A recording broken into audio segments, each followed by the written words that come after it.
j'espère que vous allez tous très bien, que vous passez un bon carême. Alors, avant de commencer ma vidéo, très important, les guerres se propagent dans le monde. Il est de notre devoir de prendre nos armes en tant que chrétiens. Vous le savez, je le répète, voilà, le chapelet peut stopper les guerres. Prenons nos armes. Il est de notre devoir de prier pour que les guerres cessent, que le monde se désarme complètement. Voilà, ça.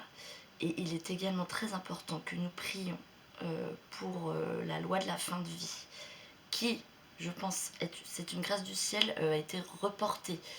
Je crois qu'ils revoteront quasi dans un mois, je crois qu'on a 30 jours à peu près. Donc en ce mois de Saint-Joseph, les amis, invoquons Saint-Joseph, qui est quand même, je vous le rappelle, le patron de la bonne mort.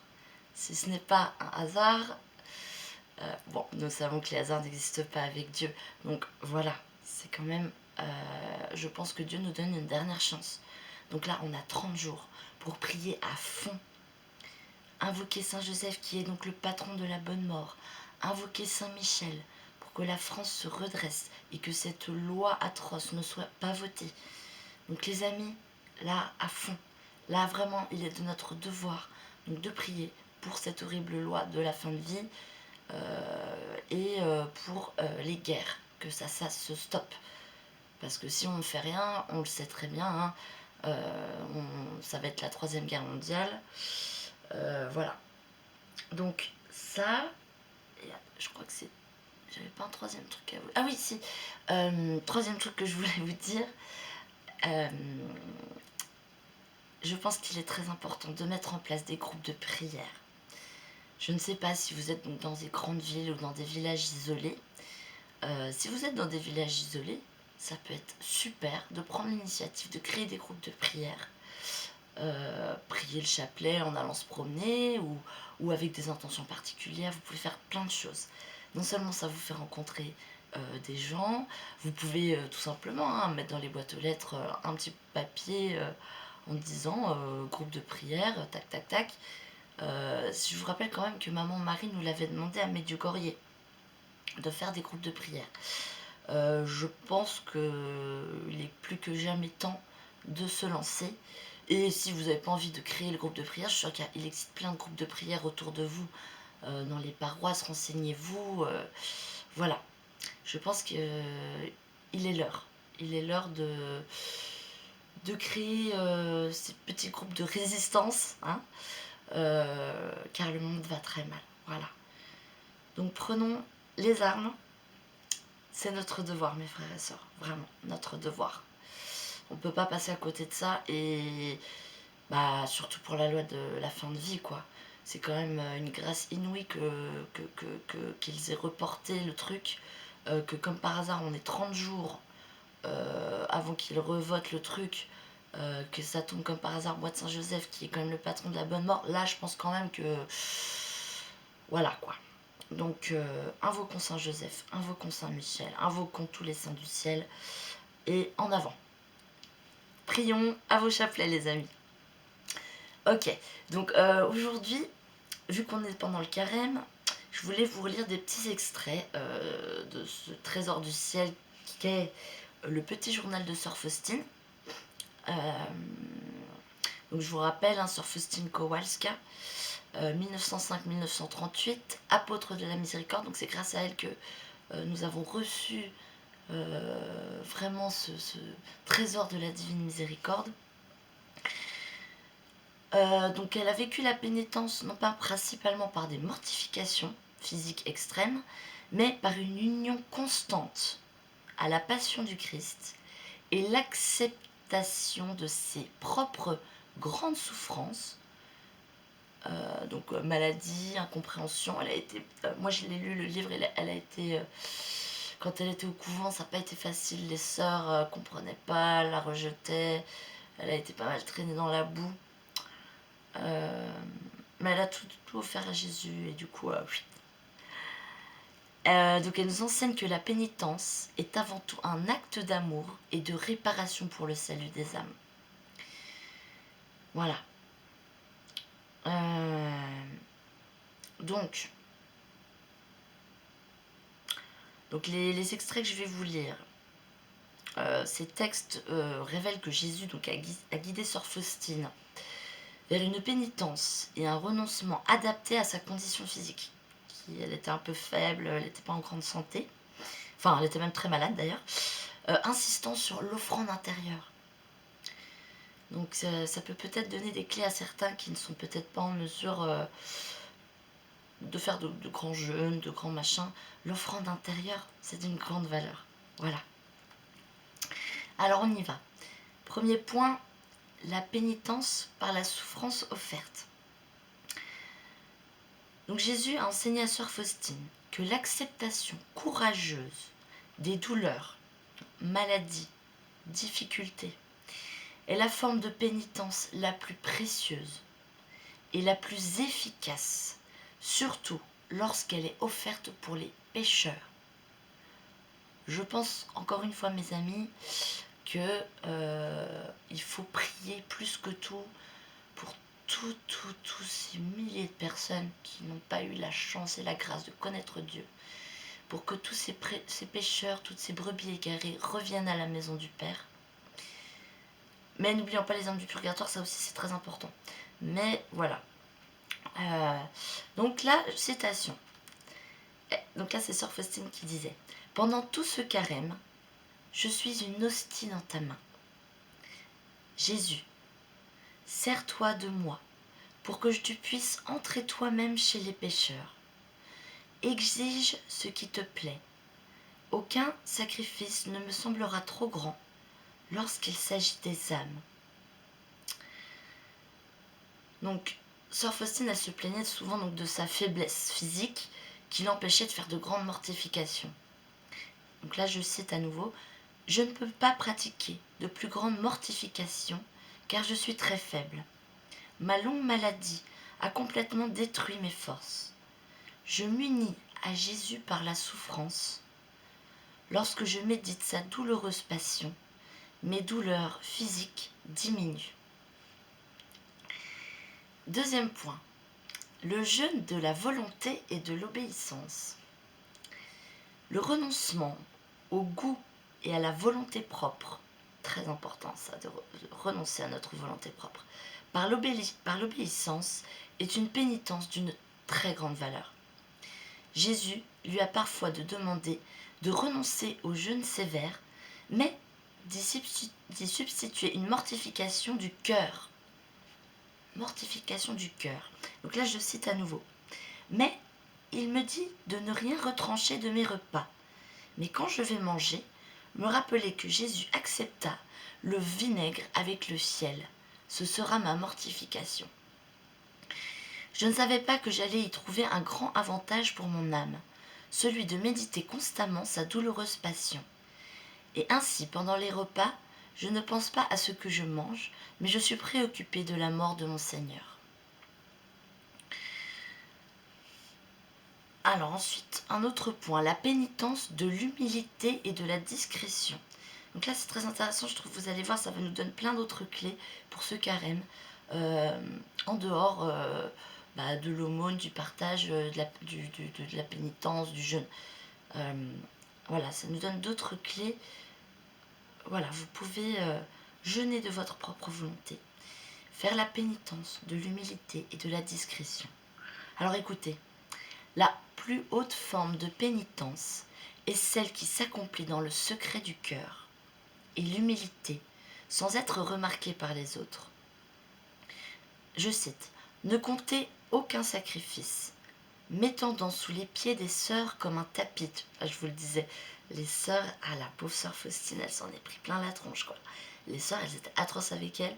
Après, je pense qu'effectivement, Dieu l'a permis parce que c'est comme ça que sœur Faustine est devenue une très grande sainte. Mais quand elle dit, là vous entendez, hein, je m'étends sous les pieds des sœurs comme un tapis, quoi. Sur lequel elles peuvent non seulement marcher, mais aussi s'essuyer les pieds.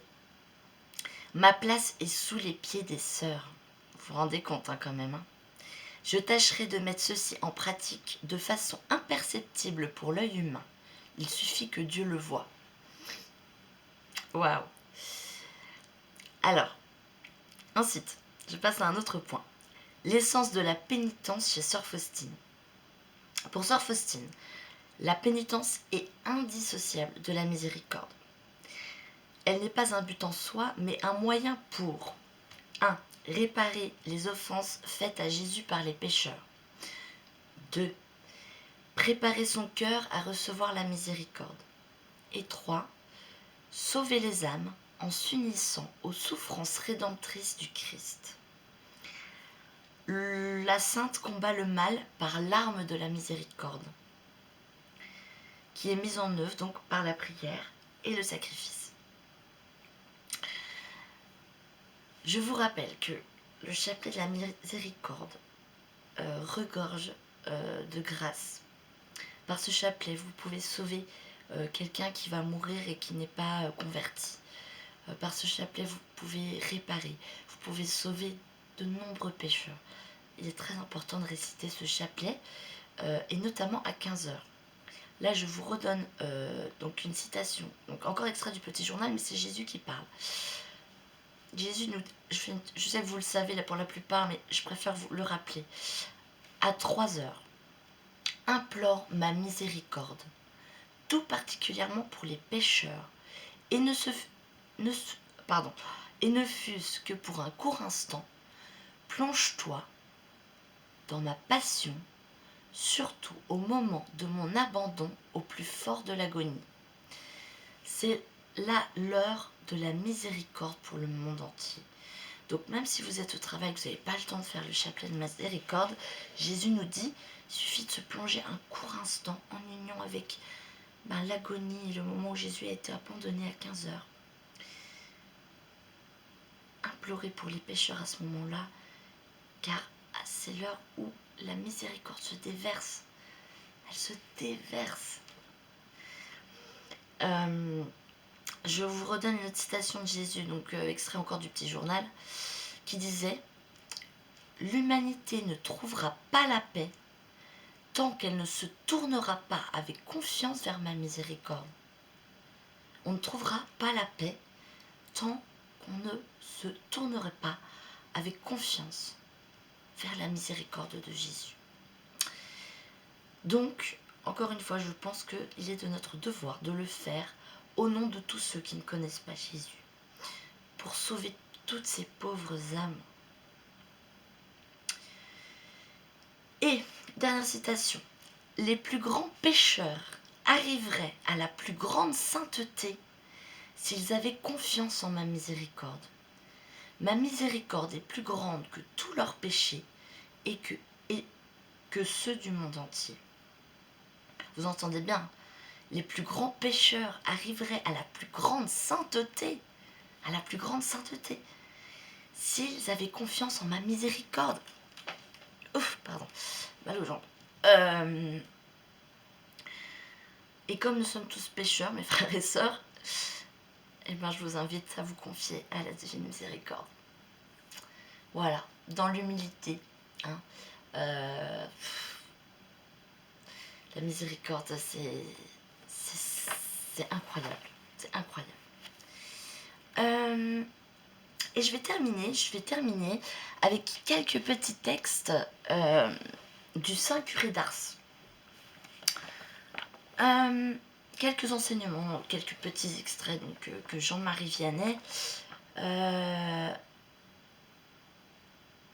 nous a donné.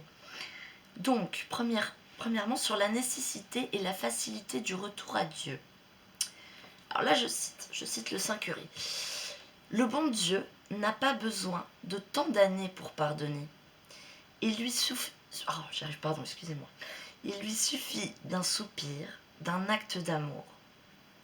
La conversion est l'affaire d'un instant. La sanctification, par contre, est celle de toute la vie. Le bon Dieu est plus prompt à nous pardonner que nous le sommes à pécher. Notre Seigneur est à la porte et frappe. Et si nous voulons bien ouvrir, il rentrera et sera toujours avec nous. Notre cœur est un petit coffre, l'or est l'amour de Dieu.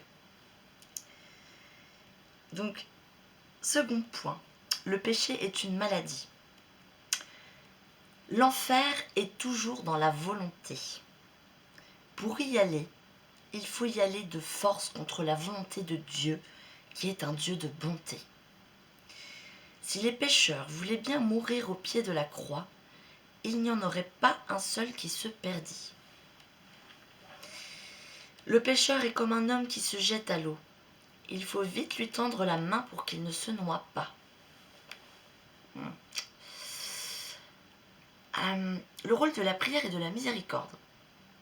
Alors écoutez bien ce que notre Saint Curie nous dit. La prière, mes enfants, est le grand secours des hommes. C'est la clé qui ouvre le ciel. Les plus grands pécheurs sont comme des morceaux de bois au fond de l'eau. Ils ne peuvent remonter tout seuls.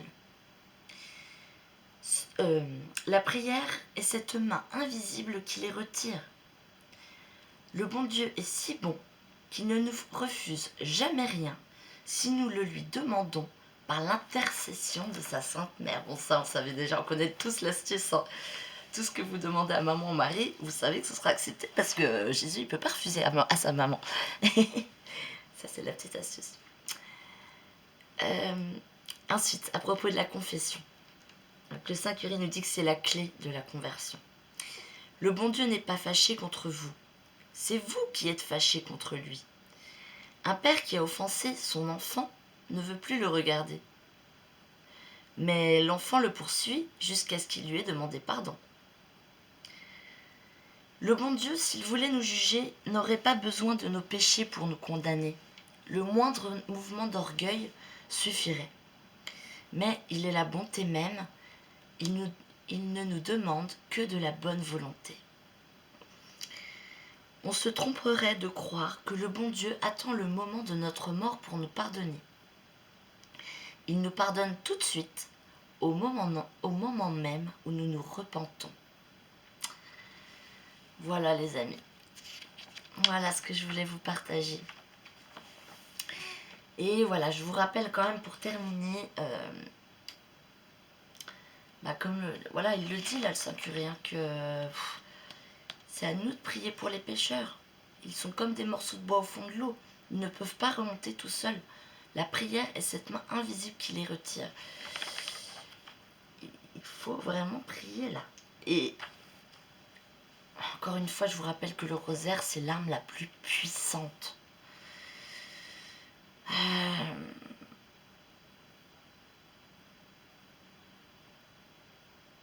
Voilà, la Sainte Vierge, elle nous l'a demandé tellement de fois.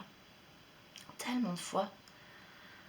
Le rosaire est un lien d'unité familiale et un bouclier contre la perdition.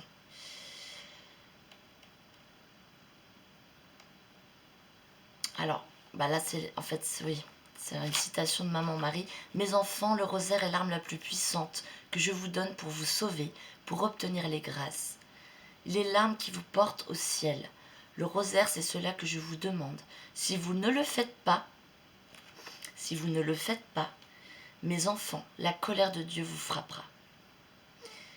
Au cours des siècles derniers, à diverses reprises, le monde a été sauvé par le rosaire. Et aujourd'hui, ce ne sera ni les canons, ni les bombes, ni la force des hommes.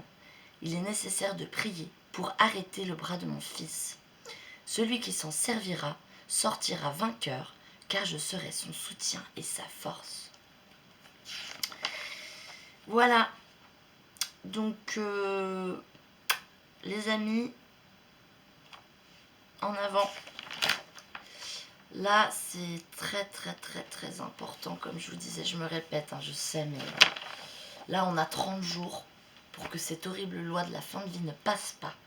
Invoquons Saint Joseph, invoquons Saint Michel, faisons des chapelets, des rosaires, tout. Le chapelet de la miséricorde. Là, il faut envoyer le paquet. Et pareil pour la guerre. Parce que bon, je pense que les Français, ils se croient protégés, là, mais un jour, ça va nous tomber dessus aussi. Hein. Là, on va droit vers la 3e guerre mondiale. Et puis, arrêtons de penser qu'à notre petit nous, là. Il y a des milliers de familles, les bombes tombent sur les civils, les gens souffrent. Il est de notre devoir de prier pour ça, de prier pour la paix, de prier pour le désarmement du monde, de prier pour tout ça. Voilà. Donc je vous invite, mes frères, vraiment ensemble, quoi. Hein, on est ensemble. Ayons la foi, car la prière, ça marche. D'ailleurs, je vous remercie vraiment, mes amis, pour vos prières pour mon amie. Et je vous avais demandé de prier pour mon amie, pour qu'elle retrouve son fils et tout ça. Vos prières ont fonctionné. Alors, Dieu sait toujours ce qui est meilleur pour nous. Donc disons que mon ami n'a pas retrouvé tout de suite son fils, mais on s'est rendu compte que c'était pour un bien meilleur. Disons qu'il y a d'autres choses qui se sont débloquées. Et en fait, c'est une grande bénédiction. Donc les amis, je vous remercie infiniment pour vos prières. Mon amie fera dire une messe pour nous remercier pour toutes les personnes qui ont prié pour elle et son fils. Elle va faire dire une messe pour vous. Et merci les amis. Hein. Nous sommes le corps du Christ, donc c'est très important. Et voilà, moi j'ai foi les amis. J'ai foi que nous sommes à l'ère où nous allons vivre de grands miracles. Et voilà. En tout cas, je sais pas chez vous, mais moi le printemps est là, les fleurs sortent, le soleil revient. Alors louons le Seigneur pour cette vie qui revient. Et ne laissons pas tomber nos frères qui sont dans la souffrance. Voilà. Ne nous laissons pas griser par ce soleil. Et n'oublions pas ceux qui souffrent. Voilà. Les amis, je vous fais plein de gros bisous. Je vous dis à bientôt. Que Dieu vous bénisse et vous garde. Et mouah.